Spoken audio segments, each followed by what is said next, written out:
Churchill is asked what the likely consequence of the failure of this conference will be, he just utters two words: blood, blood.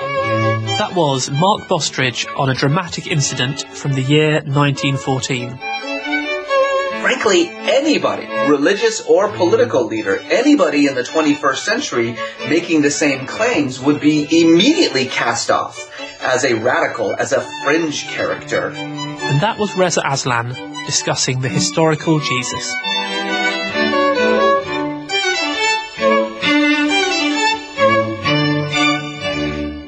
Hello and welcome to the History Extra podcast.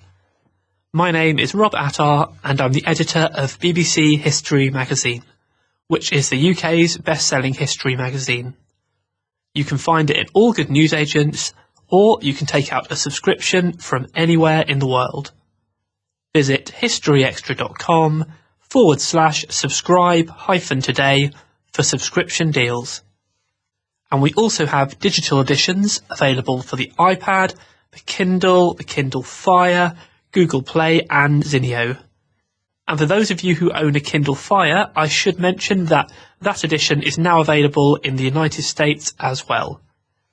For details of all of these digital formats, head to historyextra.com/digital. We've now reached the centenary of 1914, a year that we all know today as heralding the start of the First World War. So it's easy to overlook the fact that for British people at the start of that year, the prospect of global war was not their primary concern. As historian Mark Bostridge explains in his new book, and an article for our January edition, Britain was experiencing a raft of domestic problems that were far more troubling to politicians and ordinary citizens alike. I visited Mark in his London home a while back to talk more about this subject, and I began by asking him how his book on 1914 would differ from the many others published for the centenary. Well, I suppose mainly that it deals with the whole year. It deals with 1914 from January to December, and it seems to me that most books concentrate on the First World War, concentrate on the July crisis and the outbreak of war. What they don't consider is not only the first part of the year in which people were not expecting war imminently, but also the first few months of the war itself, because so many myths attach to the early months of the war. So it's really looking at the shape of the whole year, and in some ways you get a different impression of 1914 in England and more generally in Britain if you do that. Nowadays when we think of 1914 we think obviously of the war, but at the start of 1914 what kind of a country was Britain? Was it like this really last Edwardian idyll that then got shattered? Well, I call my book The Faithful Year because as part of his New Year message, the Archbishop of York, Cosmo Gordon Lang, said that he thought 1914 was likely to be a very fateful year in the history of our land. And obviously he wasn't talking about European war, he was talking about the problems that were threatening that sort of Edwardian idyll, insofar as there ever was an idyll. One was the problem of Ireland, the idea of bringing in Home Rule, the fact that Ulster objected to Home Rule, and there was the strong likelihood of civil war in Ireland, which might drift across to the mainland. The second thing with the suffragettes were upping their campaign and even starting to threaten human life, which they'd always try to avoid doing. And the third one, of course, is strikes. There are widespread strikes. Britain seems to have endless strikes throughout the first half of the year. And there's some sort of doomsayers think this presages sort of revolution in the long term. So, the start of 1914, ordinary people in Britain, did they really just have no idea that there was potential for a European war in the next few months? I think in the next few months, no, they didn't expect it in the next few months. And in fact, the year begins with wide publicity given to David Lloyd George's comments, the Chancellor of the Exchequer's comments to various newspapers, saying that Britain and Germany were friendlier than they had ever been because he's keen to bring down the naval estimates that Churchill is bringing in as the First Lord of the Admiralty. So people waking up on New Year's Day and reading these comments obviously would have felt quite secure. And frankly, they had been subjected to so much fear-mongering about war with Germany for so many years by then. I mean, you can go right back to 1909 and the big sort of naval competitiveness between Britain and Germany, which had caused great fears among the British. And you can go back even further to the beginning of the century. So there'd always been this fear, but there was no real feeling that war was immediately on the horizon at the beginning of 1914. And in fact, ironically, at the beginning of 1914, people are looking forward to two important anniversaries. One which will take place in 1915, which they're already planning, is the centenary of the Battle of Waterloo, which is the last time that blood had been shed on European soil. And the second one is at the end of 1914, there will be the anniversary of 100 years of peace between Britain and America. So if the ordinary people didn't necessarily expect war, what about the people that knew more about what was going on? Did Britain's leaders have a fear that we might be close to conflict? No, I don't think so. Because even in July, when at the time Austria delivers its ultimatum to Serbia at the end of July, which is part of that sequence of events that lights the touch paper for war, the Prime Minister Asquith writes, "I don't see there's any reason why we should be involved." So I think one of the things that people underestimate, and it's partly because they don't look at the year as a whole, is the extent to which war crept up unnoticed on the British people and the British government in 1914.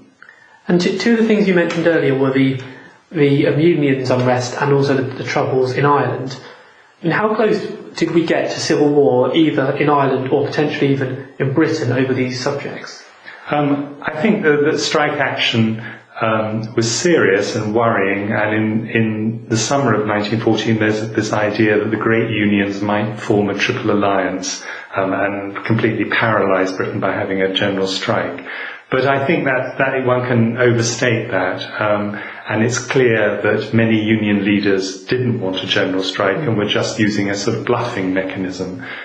As for Ireland, the Anglo-Irish Conference at Buckingham Palace that breaks up at the end of July, just as the war scenario is hotting up, does look very serious at all, because they don't reach a compromise. And when Churchill is asked what the likely consequence of the failure of this conference will be, he just utters two words: blood, blood. So Ulster volunteers, the Ulstermen who were arming themselves, were threatening nationalists who also had vast stores of arms.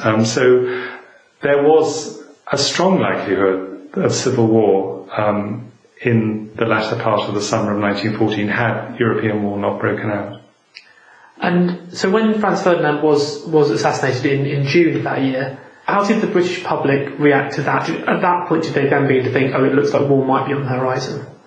No, there have been problems with Balkan nationalism on occasions before. Most British people paid no attention to it at all and wouldn't have realised the significance of it. The real point at which British people wake up to the possibility of war is right at the end of July, when they open newspapers and see worrying headlines. But before that, they really had expected that it'll be Ireland where the problems will lie. I don't think Franz Ferdinand's assassination played any part in most people's thinking. And so what about the newspapers at this point? How did they report the killing of Franz Ferdinand? Was it dominating their pages, or was it still Ireland they were focusing on? I mean, it was obviously a great shock, and it was in the papers for a couple of days, but it didn't cause a great deal of worry. For instance, the Daily Mail at the beginning of July noted with supreme confidence that the Austrian Emperor may be trusted to handle the situation wisely, to resist the extremists, and to realise that a policy of reconciliation will be the noblest monument to the sacrifice of the dead. But for most British people, possible repercussions from the murder of an Austrian Archduke and his wife caused no perceptible alarm. Bloody outrages in the Balkans, after all, were common enough occurrences and usually soon subsided. Instead, thoughts of war really focused closer to home, and the assassination hadn't succeeded in driving news of impending civil conflict in Ireland from the headlines. And if you look at British newspapers in the early part of July, almost daily they're providing reports and pictures of both Irish nationalists and Ulster forces mustering volunteers and transporting arms. So you're saying from late July, suddenly people became aware that war was happening, and then the war broke out, obviously, just a few days later. How did the British public react to this very swift descent into involvement in a European war? Well, at first I think with palpable shock. They really can't believe it. And what they expect in the first weeks of war is that there'll be some great naval engagement, because, of course, England has its navy. One of the most important things is the emergency powers assumed by the state, which affect ordinary people's lives. So on the 8th of August, the first issue of the Defence of the Realm Act becomes law. One of the reasons this is put on the statute book is to prevent the passing of information to the enemy while ensuring the security of the country's transportation system. But as the year comes to its close, the Act is expanded to include a wider range of possible wartime offences, and further extending the power of the state over the lives of ordinary Englishmen. And in time, DORA, as it becomes known, which summons up a picture of a sort of crabbed pinched maiden aunt, assumes control in matters as diverse as a citizen's right to fell a tree, keep homing pigeons, buy a drink for a friend, whistle for a cab, or consort with a prostitute. I think one of the myths that's grown up about the first months of the First World War is that there was a consistent rush to the colours. Of course, as was only to be expected, in the first week of the war there was a rush to the colours, and I think about 8,000 men enlisted in the first days of the war. So enlistment at the start of the war, in London especially, is very strong, but it falls off quite quickly, and there's general disappointment that the call to arms hasn't been received with more enthusiasm. And there's only another rush to enlist after a report in the Times at the end of August, which gives the British public its first news of the Battle of Mons. And the Times editorial notes that the battle is joined and has so far gone ill for the Allies. The impact of this news is very great, and recruiting fever does actually grip the country. So on about the 25th of August, 10,000 men volunteer. The first time a 5-figure total was achieved in a single day. And in the final week of August and the first fortnight in September, an extraordinary number of men come forward to sign up. But this surge in recruitment doesn't last very long. It ends abruptly on the 12th of September. But that still means that between the 4th of August and the 12th of September, nearly 500,000 men had enlisted. And so Asquith has got his first 1 million men, which he had asked for. But recruitment would never again reach that peak that it had achieved in September 1914. Now, so something that I think is already now to some extent being accepted as a myth was this idea that people thought the war would be over by Christmas. Do you get any sense of that from the work you've done on this year, that people really believe that? I think some people obviously hoped it would be over by Christmas, just as at the end of 1914 you notice a lot of people writing in their diaries saying, well, the war must be over in 1915. But because Kitchener had actually gone to the House of Lords in September and said he thought the war would last 3 years, a lot of people chose to take him at his word. It's noticeable in people's letters that a great number of people, certainly by December 1914, think it will be a long drawn-out affair. So that isn't really something of a myth? Yes, it is a myth, and you just notice it being repeated over and over again, so perhaps we'll hear the last of that. And the things you were talking about for earlier in the year, these big crises facing Britain, how did they carry on when the war began, or did the war then mean that things like Ireland, the suffragettes and the industrial unrest, was that put aside to be decided again after the war's over? Home rule was put on the statute book but not actually activated. And of course nationalist and Ulster leaders fall over themselves to show how patriotic they are. So Ireland amazingly disappears for a while. With the suffragettes, a similar thing happens. The Pankhursts order their supporters to put down their arms and homemade bombs and support the war effort. And so what you actually find is that many former suffragettes are out there handing out white feathers to young men. And strike action also dramatically falls very quickly in the early weeks of the war. So in that sense, the war in the short term does solve three very driving problems that had faced Britain at the beginning of 1914. Obviously the war may cause huge upheaval in Britain because it took a lot of men away to the front. It allowed women to take up a lot of their former roles in industry. Do you see much of this process happening in 1914, or is it this coming later in the war? It really starts happening in 1915. In 1914, you still get an overwhelming sense that the government believes that women should remain at home and represent the values for which the country is fighting.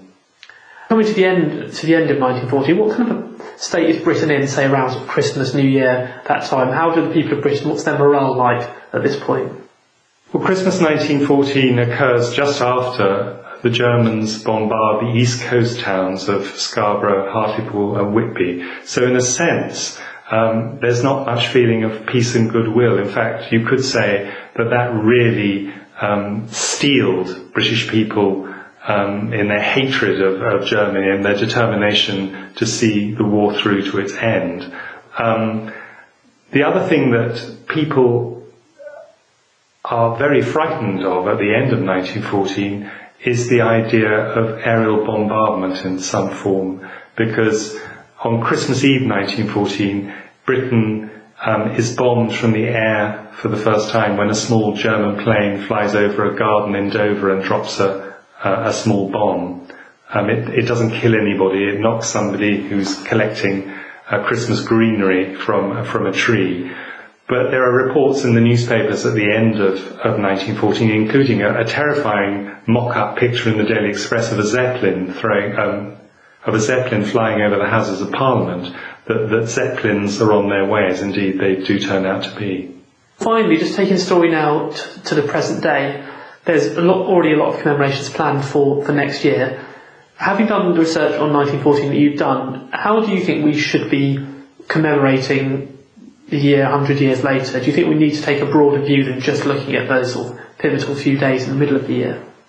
1914 obviously is one of the most momentous years in British history, and obviously the war breaking out in August plays a large part in that.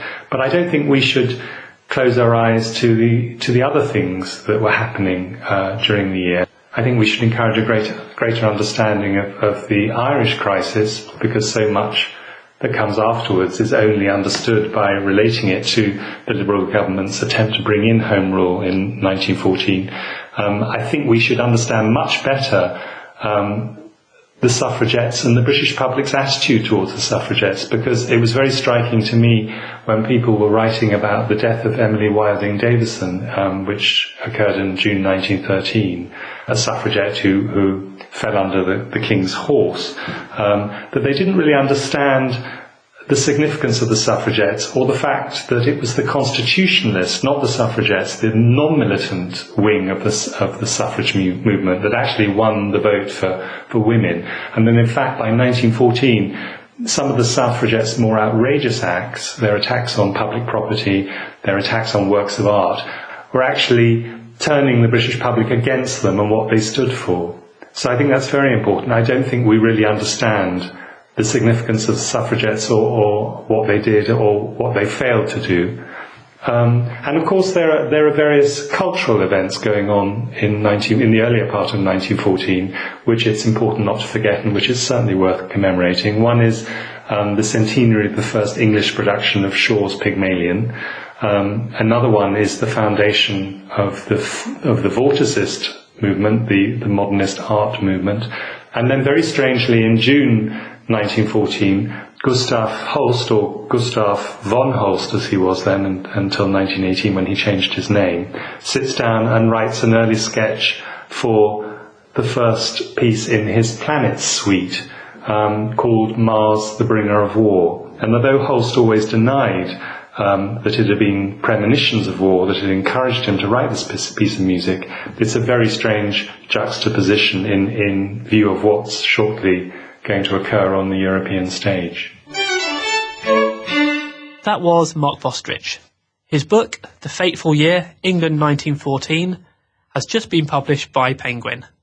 And as I mentioned before, Mark's written a piece for our January edition, which is on sale now, and also contains articles on Charles I, Nelson Mandela, the Crusades, and Roman Britain, among other things.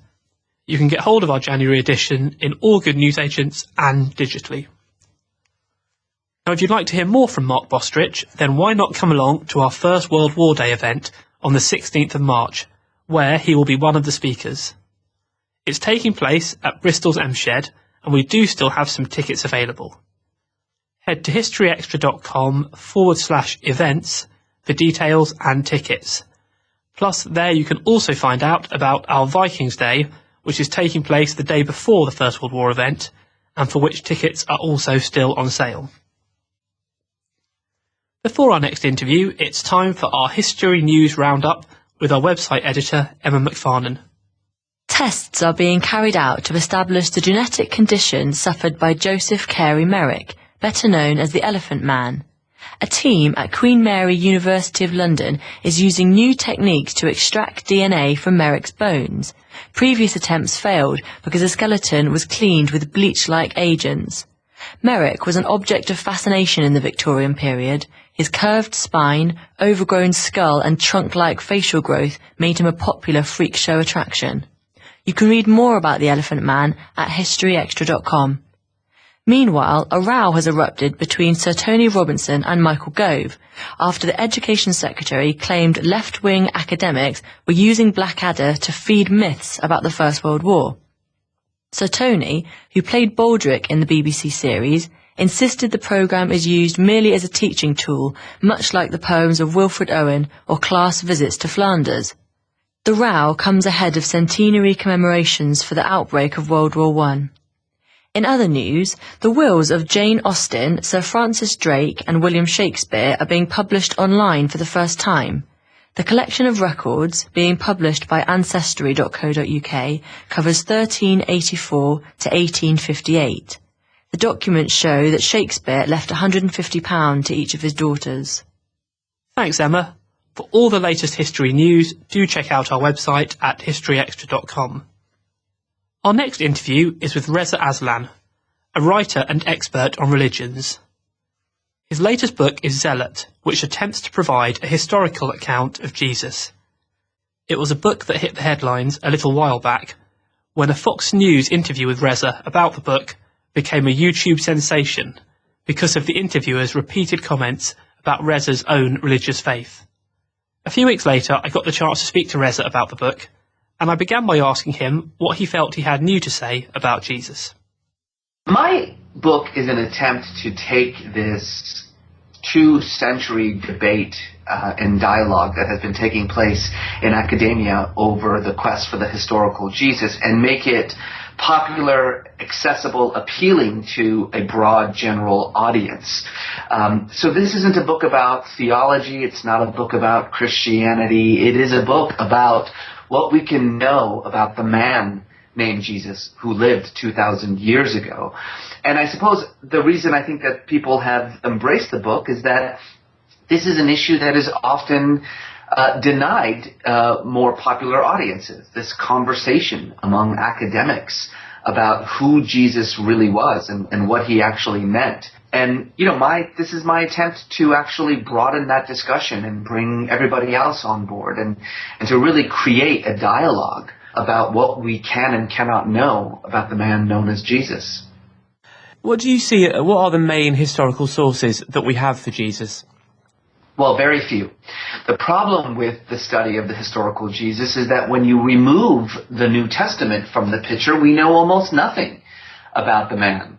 I would say that scholars would probably agree about 3 things when it comes to the historical Jesus. Number one, that he was a Jew, which seems obvious, but I think it's an important thing to bring up, and indeed it is the key to separating the Christ of faith from the Jesus of history, is the recognition of his Jewishness. Number 2, that sometime in the first half of the 1st century, he started a Jewish movement for Jews, and that number 3, as a result of that movement, he was executed by the state for the crime of sedition. That's pretty much it. That's not a lot. And I think it's partly why so many scholars have abandoned the quest for the historical Jesus. But what I argue is that while that may not be a lot that we can say about the historical Jesus, we know so much about the world in which he lived, first century Palestine, thanks in no small part to the Romans, who were quite adept at documentation, that if we take what little we know about Jesus and place it firmly in his world, in his time and place, then the biography sort of rises on its own. And then we can use the Gospels to take the claims of the Gospels and analyze them according to what we know about the history of the time to sort of fill in the picture, if you will. The issue, however, is that when you do it this way, the Jesus that arises from this kind of historical experiment that I just described is not very much like the sort of mainstream depiction of Jesus as a pacifistic preacher of good works with no interest in the cares of this world. The Jesus that arises from this historical experiment ends up being far more radical, more revolutionary than I think a lot of people expect. Are there any particular incidents in Jesus' life that you think embody this radical, revolutionary aspect?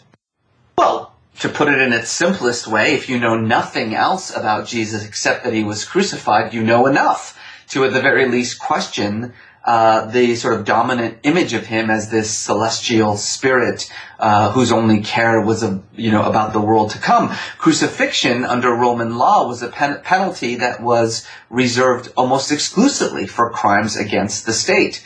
Sedition, insurrection, rebellion, treason, these were the only crimes for which you could be crucified under Roman law.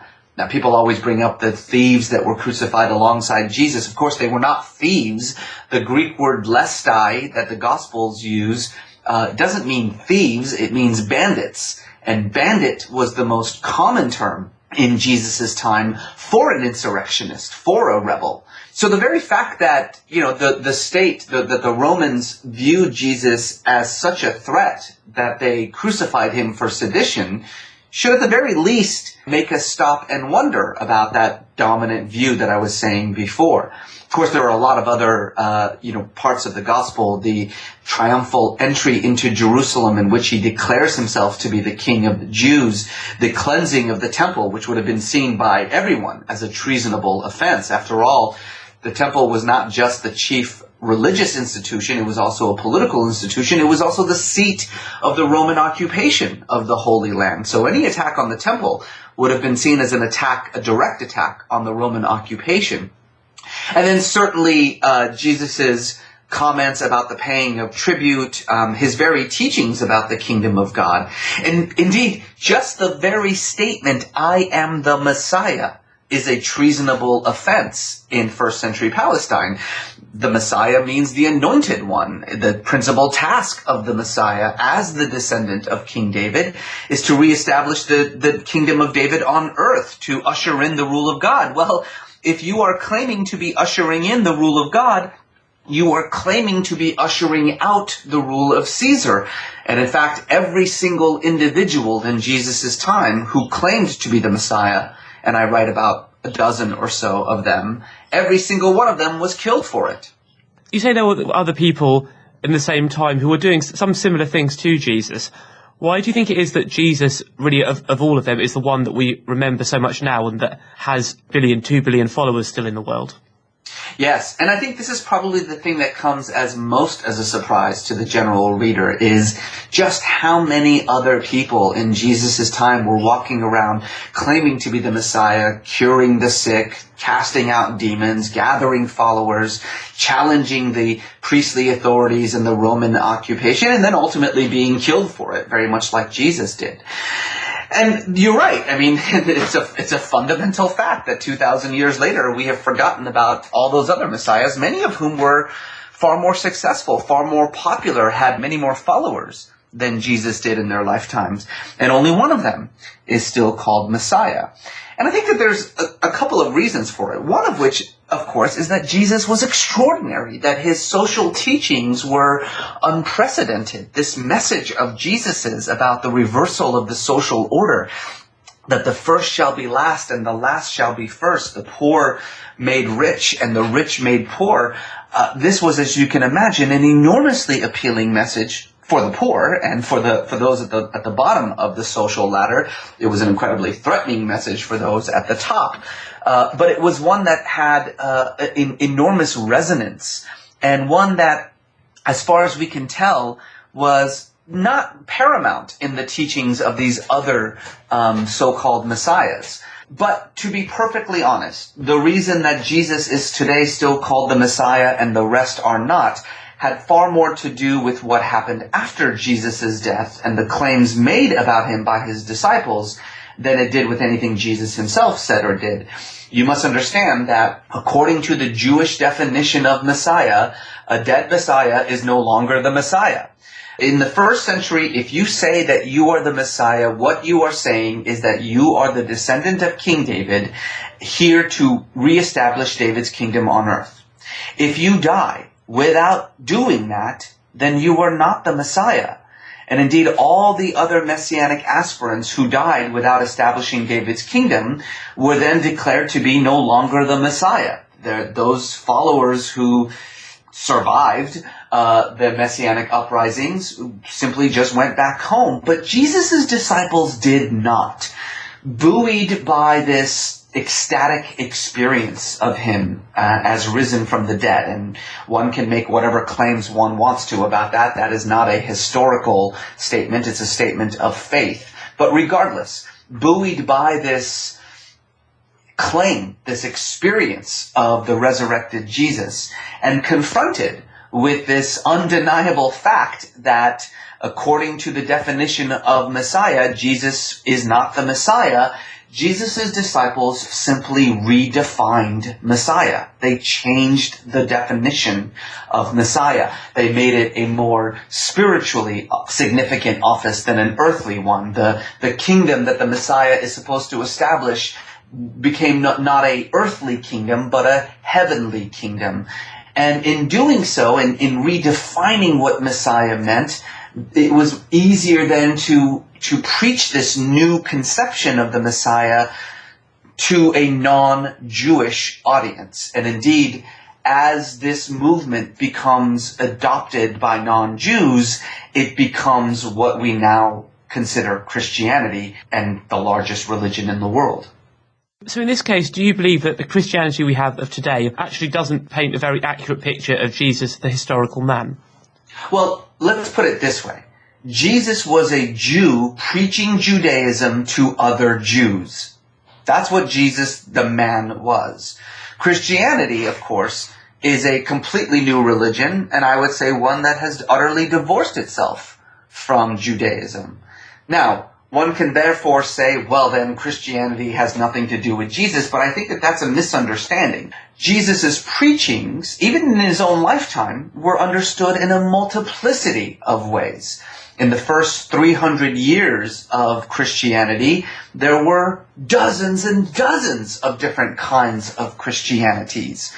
But it's a fact that the Christianity that one can say was most obviously championed by Paul, the sort of self-described apostle, the man who never knew Jesus, never met Jesus, never quotes anything Jesus says or did, and yet creates this deeply theological understanding of Jesus' words and actions, that version of Christianity does ultimately become paramount.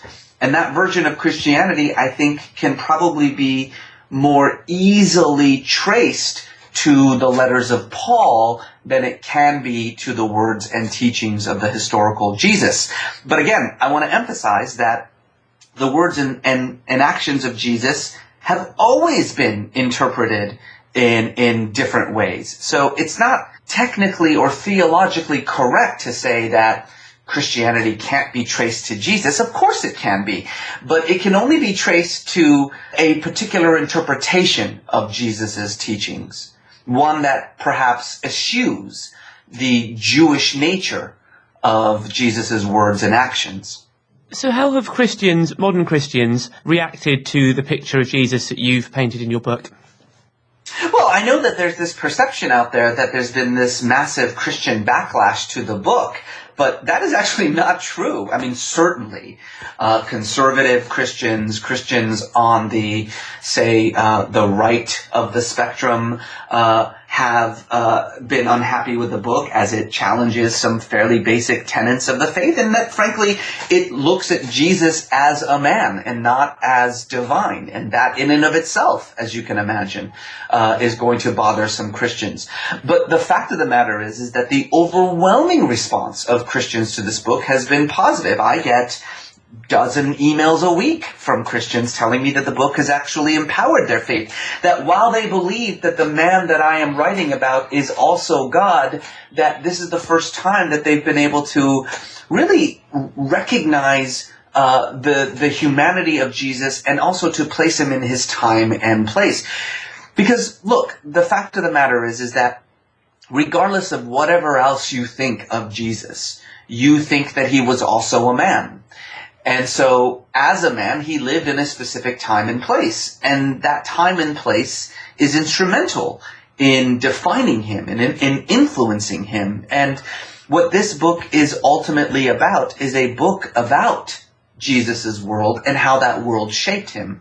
It doesn't ask you to suspend your belief in Jesus' divinity. It just asks you to recognize the consequences of the most fundamental of Christian beliefs, which is that he was also a man. You're clearly coming from the background of a historian, but when you're writing a book like this, do you find yourself trying to be extra careful not to upset religious sensibilities, or is that really not in your mind at all? Well, I will be honest with you. I'm a historian, but I'm also a person of faith. And regardless of what religion I write about, whether I'm writing about the origins of Christianity or the origins of Islam, as I did in No God But God, or whether I'm writing about Judaism, as I did in How to Win a Cosmic War, I take faith seriously. I have no interest in attacking a person's faith. Now, ultimately, I'm a scholar. What I am interested in is writing about what is historically likely, and that is often challenging to a lot of tenets of faith. But I find that no matter how challenging you may be to a person's faith, that if you take their faith seriously, that if you respect it, then even when they disagree with you, they at the very least acknowledge that you are not out to attack them. When I wrote my first book, No God But God, I overturned a great deal of traditional Islamic history about the rise of the Prophet Muhammad. And yes, I got some angry emails, but, at the very least, what I think Muslims understood is that I wasn't out to attack anyone. And I think that the same thing comes across fairly clearly in this book as well. Just one last question. Within the book, Jesus is described to some extent a bit like a radical or a revolutionary. Do you think if Jesus was alive in the 21st century, would he be cast more as a revolutionary than, say, a church leader, do you think? Well, that's a very interesting and fun question. I guess if I were to answer it, the first thing that I would say is that if Jesus were alive today, he would be utterly confused by Christianity because Jesus was not a Christian. Jesus was a Jew.